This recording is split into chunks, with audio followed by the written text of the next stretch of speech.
Bismillahirrahmanirrahim. Alhamdulillah. Wassalatu wassalamu ala rasulillah. Assalamu alaikum wa rahmatullahi wa barakatuhu.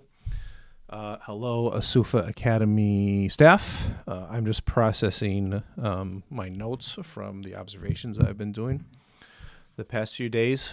So I wanted to just do a quick, general feedback video for the staff to capitalize on this stuff while it's fresh. I need to make sure all my video stuff is working here, so there's going to be a little edit cut in a second. And know that, generally this is more of what I will be doing as the year goes on. Okay, so for the first 2 months, I really wanted to focus on the behavior crackdown stuff and making sure I was available to that, so that we started the year strong with that, holding the kids at high expectations. From what I can tell, overall, that is going well. Okay, like the amount of kids getting detention is manageable. The amount of referrals in a day is very manageable, and we're not really having instances where kids are having issues that involve like the need for them to be immediately removed from the classroom. Like that's really not happening at the school, which is a great indicator. It's very different than what's going on at a lot of schools. Maybe at the next staff meeting, I'll go over some other stuff that I've dealt with at other schools this year. Anyway, and I love being at As-Suffah. Like I really do. My favorite days of the week are when I'm there. But just know, like this kind of going through the classrooms, being in there 15, 20 minutes, taking notes, observing from the back and stuff. This is most of what I will be doing. And this is also a very healthy school practice that more schools are adopting. These high-level schools in the UK do this, where observing this way, that's more frequent but in shorter spurts, is done commonly because it helps get teachers regular feedback, which is helpful. I really appreciate people's openness to that, and most of you having even sought that out proactively. I really appreciate that we are developing that type of culture, and it's all about always getting better, and we're doing good already. And I want people to feel validated from that we're doing very well. But we always are trying to get better, and you stay well by always trying to get better. And we're ready to get better, by the way. We're ready to get better with where we're at. Okay, so just some quick points, all right? Quick as I can make them.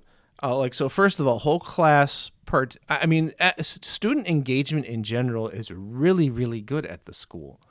Kids are participating. Kids are wanting to participate. I circulated each classroom from like 240 to 250 last Friday, and after Juma, and every classroom the kids were on task and doing something academic and engaged in it. There wasn't any out of control stuff or anything like that.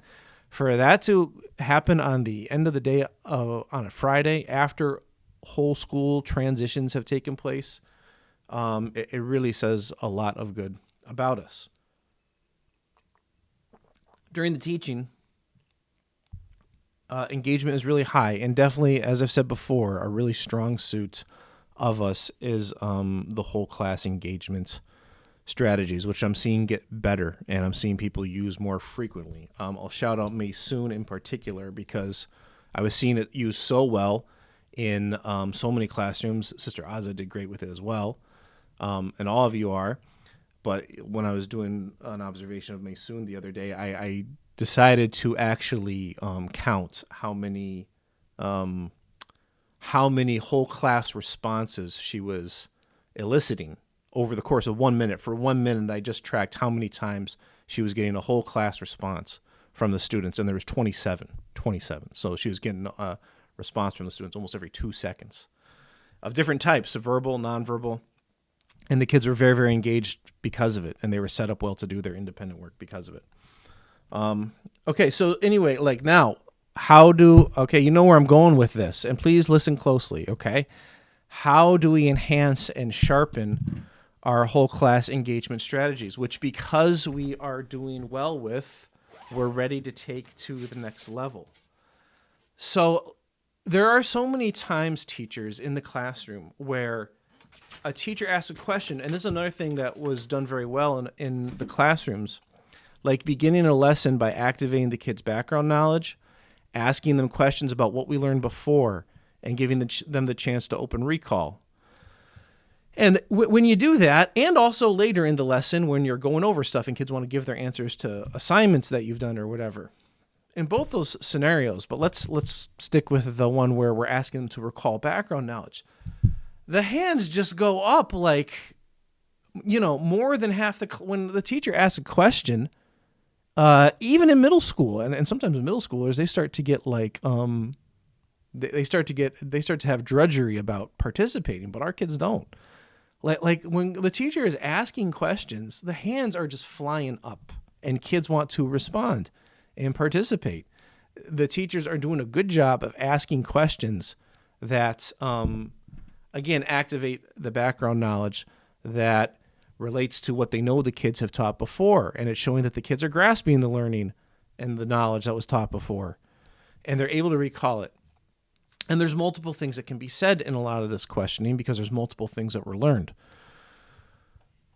So with all those, okay, you have a class of 28 kids and you ask a question and 16 hands go up. You have a class of 14 kids in middle school and you ask a question and 9 hands go up.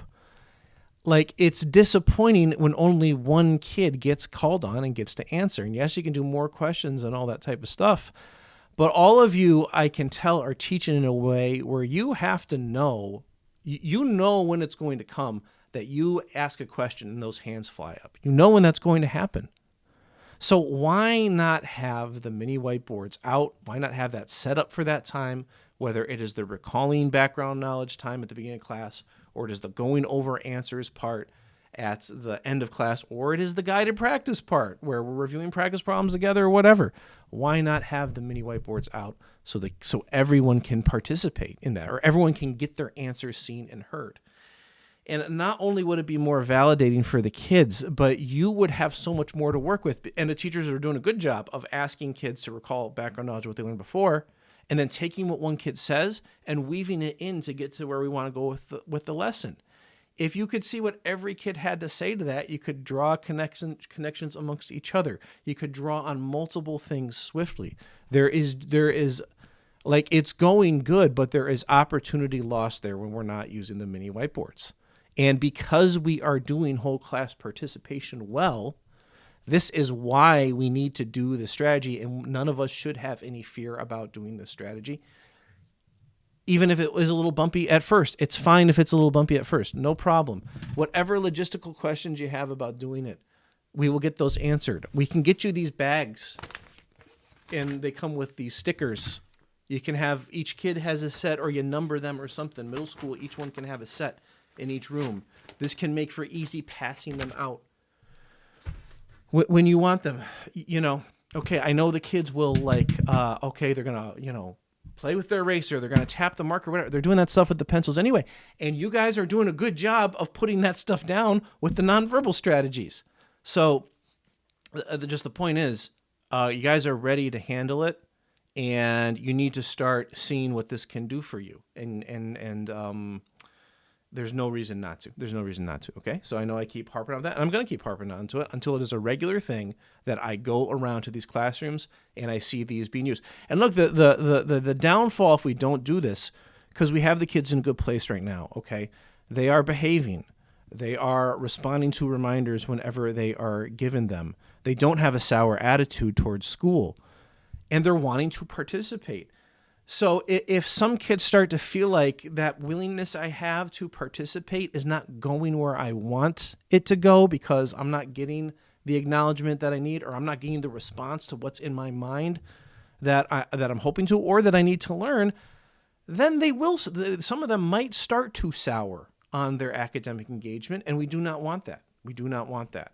Whereas on the flip side, if we are giving them the chance to respond in a rich way, constantly, they will feel their engagement will become at an even deeper level. Okay, they will start to actually lock into deeper thinking about whatever we are asking them about. Okay, it's a very, very powerful strategy that we need to use. Okay, Bismillah. So please use them. Okay, let me know if you need them. You want the bags, whatever. We will get it. I want to see it, and I will keep observing the classes, and this will keep coming up until I am seeing it regularly. There is no reason not to. All right. Again, like take the time to put it in as a routine, not just teach as a routine. Okay, I understand. Maybe the desks. Maybe some space needs to be cleared out of the desks. Whatever. Okay, the middle schools. If we need to get like a little shelf or cupboard or rack or something in there so each class can have a place to put a set. I think middle school makes more class since each class is a set. Whatever. We'll do it. Okay, we will do it. And if it's bumpy using them at first, that's okay. We're ready for that. That is, you got to go slow in order to go fast with everything. Okay, one thing too with routines also, this is just a small thing. A lot of the classrooms, you need to put in a routine of where to pass stuff out, you give it to the kid.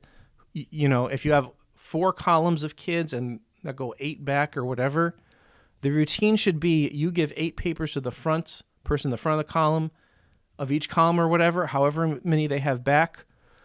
And then they pass and then I'm the kid in the front, I take one and I pass it back. And that kid, I take one and I pass it back. And you teach them how to pass it back without turning around, all that type of stuff. You practice it just like anything. You can time it. You can even have a routine where you don't have to even count them out. Just the kid in the last, when he has extras, he or she knows what to do with that. Or there's some routine where they do something with it. Maybe they put it to a side desk or they put it on the floor. It gets picked up later.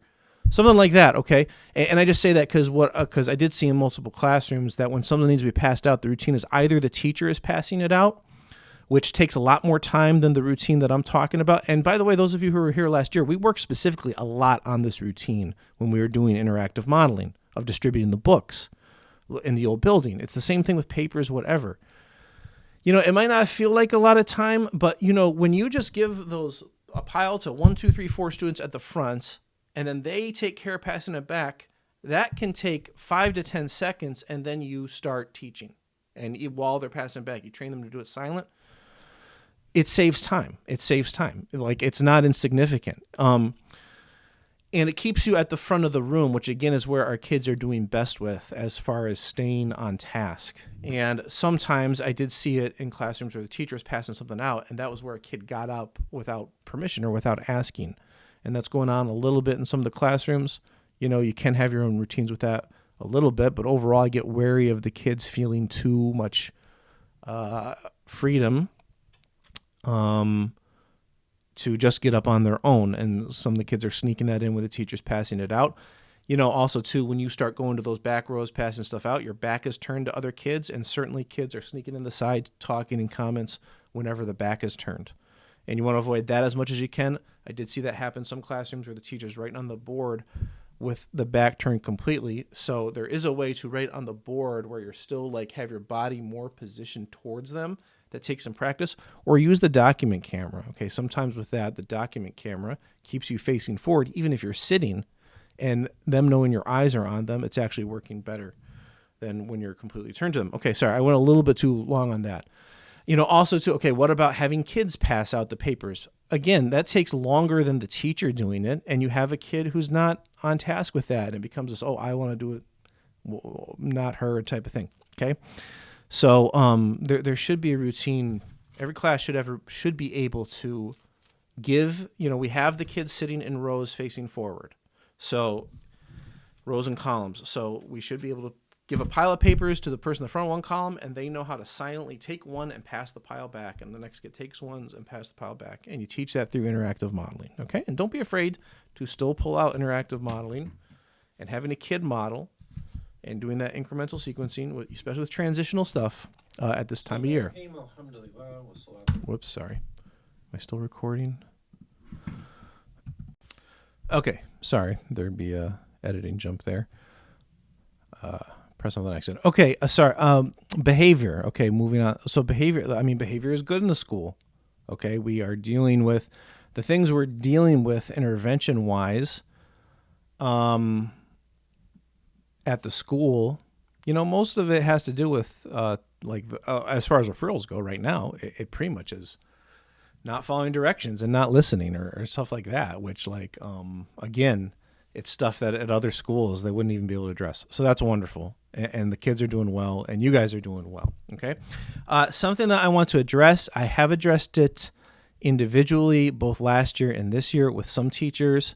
but there's some who I have not addressed it with, and it is certainly something that I have noticed really since I started doing any observing and coming to As-Suffah Academy. That is a tendency amongst teachers here, and actually I even see some of our parents do in our community, that I want us to avoid in behavior management, okay?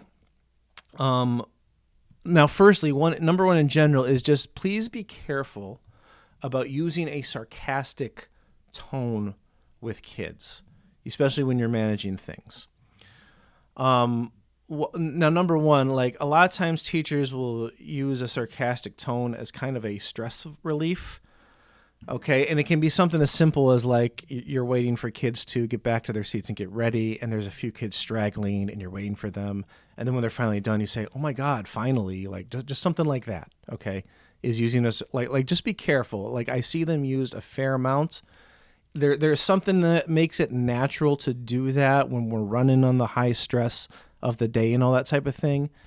And sometimes it feels like it's a little funny, but kids don't always take it that way, especially the younger kids.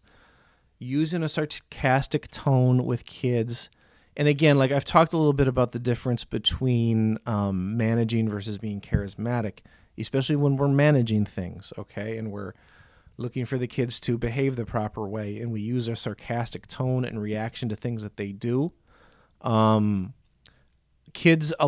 kids, they will take that as the teacher being hostile to them.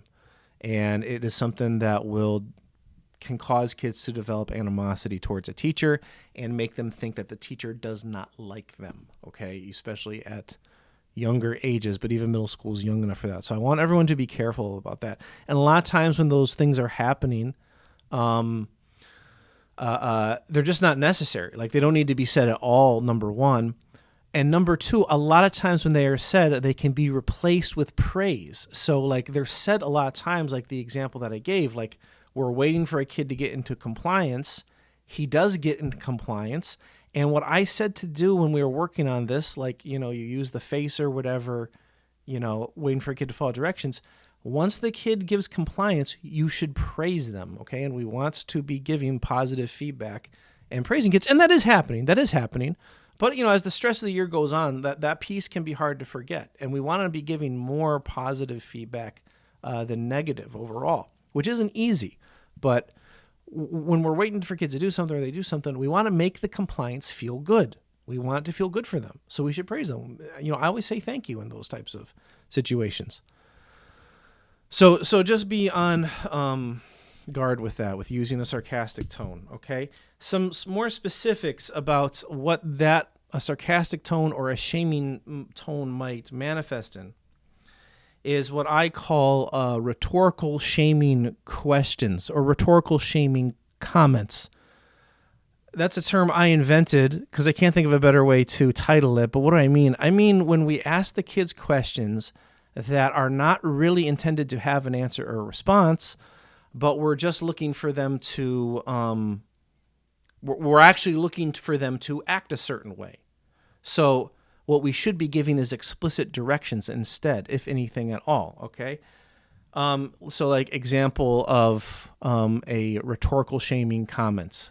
Okay, teacher's talking, they call in a student starts talking, and while that student's talking, some students start side talking. And you got to stop those side talking students so they listen to their classmate.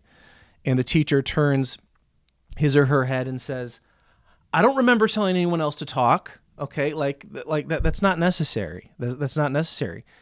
You just quiet them down. Just say, we know the nonverbals. Just put the hand up. Oh, we need to be quiet and listen to our classmate. You should be turned, looking at your classmate with your mouth closed and your ears opened. That was a comment form. A lot of times it takes the form of a question, and a lot of times they begin with why. Why are you talking? Why are you facing that way? Why are you out of line? Whatever, all that type of stuff. And in these moments, we're looking for the kid to follow directions. So what should be done is if a nonverbal can't work in the moment, you got to go verbal. Just give them the directions. Just give them the directions explicitly, okay? The rhetorical shaming stuff it can act as a way of directing them. And the kids are responding to it because we've made the expectations so clear. So when you do that stuff, they do know what it means. That's all well and good. Had that not been the case, had we not done all that setup, kids would be responding to this stuff with in a combative way, and it would be opening up the door for arguments. And that's not happening because of how we've set stuff up, but I don't want that door to get open. And even if the kids don't respond that way, it can be another thing that builds animosity, okay? Like if we want the kids to be quiet, what is the point of saying, why are you talking? Just tell them to be quiet, or just tell them to face forward and keep their mouths closed. Just gives the directions explicitly. So the rhetorical shaming stuff, it gives directions implicitly. So, this is something to always be thinking about. Like, do you want to give directions implicitly or explicitly, okay? The nonverbals, it might seem like it's implicit. Sometimes it is, like the pausing stuff. But if we practice the nonverbals with them, like, the hand signal or whatever, if we make it clear to them, then it's actually explicit. And when nonverbals act in an implicit way, it's de-escalating. It's de-escalating, and it allows kids a safe face and all that type of stuff. But when we are implicit verbally in this shaming kind of way, like, it can be escalating because, number one, just framing things as a question invites a response. Why are you talking? Usually the reason doesn't matter. You need them to stop talking. So why phrase it in a way where it invites a response? And especially because we are telling them that they can't talk back to the teachers. And a lot of kids, you are saying these types of questions and they're not talking back. That's all well and good because we've set that expectation well with them. But that in a way, it makes it worse for the kid as far as the shame feeling, because you address the issue in a way that was shaming to them. And then we, as a culture that we've set the school, we've locked them from being able to defend themselves. So that can create animosity. Okay. So when these things come up, just give them the directions explicitly, and please try not to give directions in a way where we're asking these questions. Again, I call it rhetorical shaming questions. Okay, they usually begin with why. Why are you out of line? Okay, why are you talking? What are what are you doing? Or like it's usually not necessarily. Okay, ask that question if there really is a reason why you need to know what they're doing and you want that response. In those situations, if that is the situation, you can ask it. But so many times when I'm seeing this, both in the observations and just in the school generally, that's not the case, okay? It's being used as a substitute for explicit directions. And again, it's something that a lot of times we do naturally as a stress relief.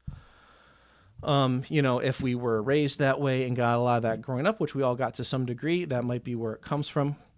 But I want to call attention to this to make sure we're not doing it. Okay, a big question that comes up when teachers do this, a big thing that I hear done a lot, too much, and have for a while at As-Suffah, is saying to kids, what's wrong with you when they are doing something wrong. Please do not do that. I'm asking every teacher, please do not say that to kids, okay?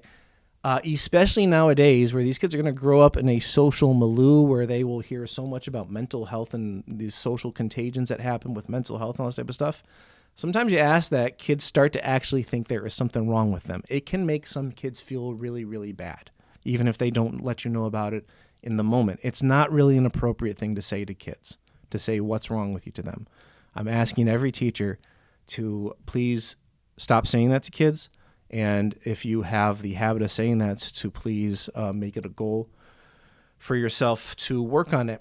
And the other thing, too, that you will notice from the kids, and I especially see this in the middle schoolers and upper elementary kids, they start saying these things to themselves. I see the middle school kids say, what's wrong with you, all the time to one another. And even the older elementary school kids, or, sometimes the kids, like, they will do this thing where they want to redirect their classmates, but they're afraid to do it in a mature way because of peer pressure or whatever. They're afraid what other kids will think if they take it too seriously. So they will do it that way, and then we've modeled for them like a more immature way of redirecting someone and that type of stuff, and we don't want that, okay? So, inshallah, I'm sorry for however long this video went.